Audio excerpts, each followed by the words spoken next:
Hey everybody, it's your old pal Chuck, and we're back with another review. And continuing our look at the Transformers Authentics line, here are the other two figures from the smaller sized of Wave 1, Megatron and Starscream. And right off the bat, you might have noticed that I really haven't been mentioning articulation with these figures. That's because Optimus Prime and Bumblebee basically only have the 5 points of glory. For whatever reason, they went to town on Megatron and Bumblebee, as these are some of the most articulated Transformer figures I've seen in a while. I think we're going to start off with Megatron, who personally I think is the best of the Wave 1 figures. The design is heavily influenced by the Cyber Battalion figure. If you remember the Cyber series, and it was that Megatron with the tank. But this version has much more of a G1 aesthetic. Take a look at that head, for example.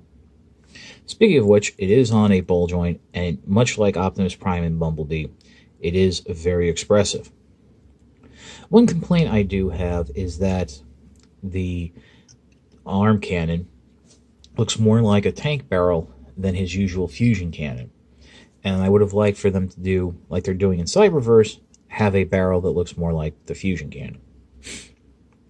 But for articulation, you do have ball joints here in the shoulders, elbows, hips, knees, and even a little waggle, of course in the wrong direction, in the ankle.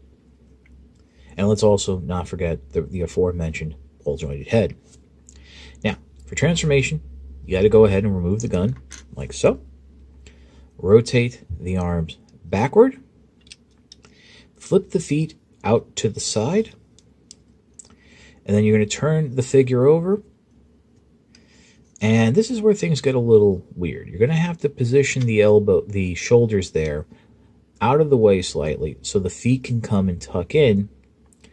And then there are slots on the back that will fit into tabs on the inside of the leg. And meanwhile, there are little notches here underneath that will rest into grooves, so you can basically get everything into position like so. It doesn't really peg, but it holds well. Next, what you want to do is you're going to bring the shoulders up.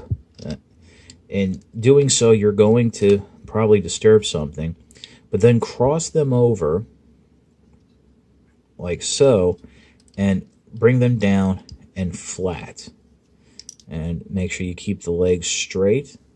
At this point, when you have one arm down, there is a hole on the inside that you want to go ahead and plug the gun in, and then you're going to repeat the movement on the other arm. Peg the two arms together, and then basically give it all a little bit of the Transformer squeeze to make sure everything's together. Make sure those notches are there. And for better or worse, here you have Megatron in a tank mode. It's actually quite a nice tank mode. Like I said, it's very indicative of the Cyber Battalion Megatron, which was also released in Japan as a it's very small, about this size, snapped together model kit by Kabaya. And yeah, so kind of works out. Kind of looks like what you're going to be getting in Cyberverse. So we'll pause for right now, and we'll take a look at Starscream. Okay, so here's Starscream. And Starscream's look is a combination of many modern aesthetics. First, you might remember that Legends class Target Master from the Thrilling 30 line. That was basically the first toy form of its modern comic book design, which I think was a Raptor or something, instead of the F-14. Next, this borrows heavily from the Combiner Wars Leader class Starscream, in terms of the style of the arm guns, the null rays, excuse me. And then finally, this is a more from the Transformers Prime aesthetic, especially here in the head.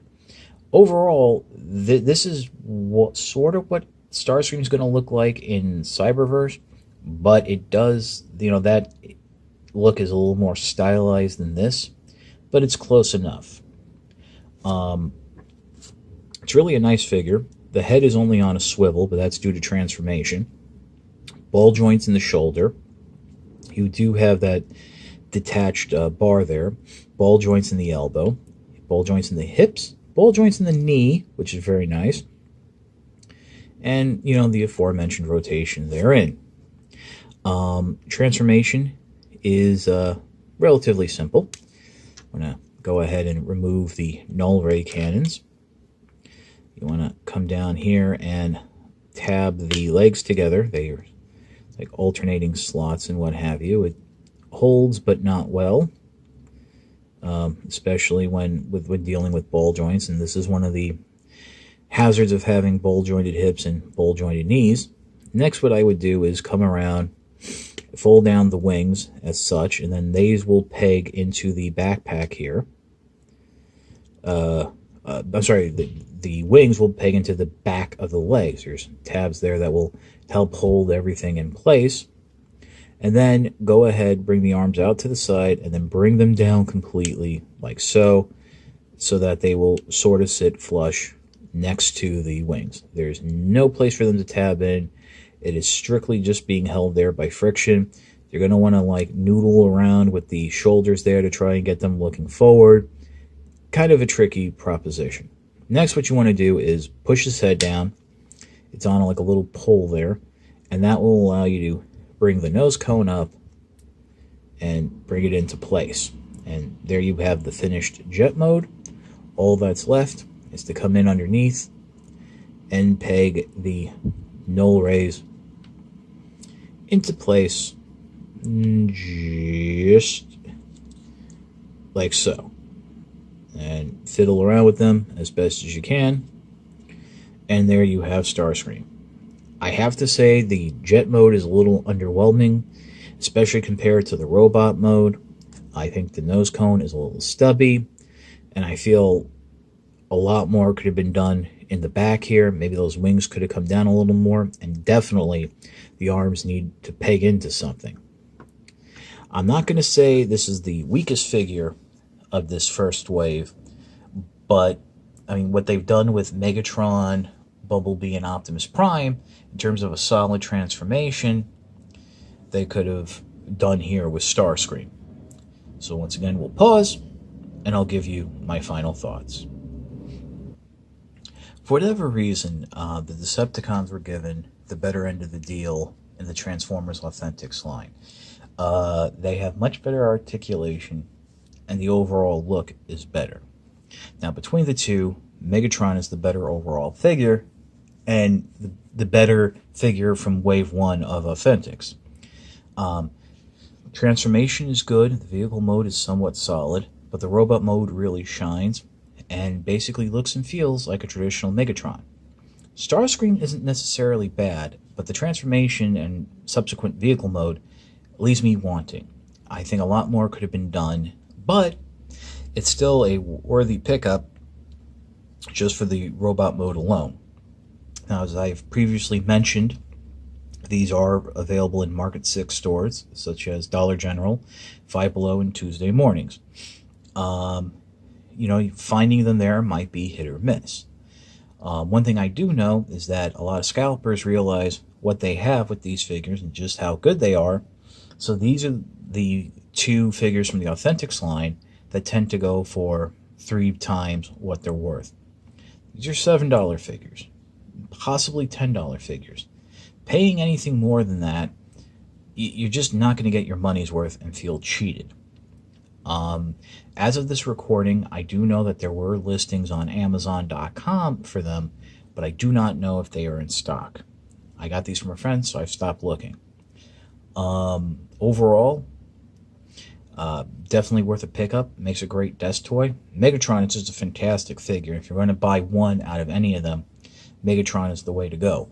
I would like to see these done in the larger size, but I don't know if that's going to happen.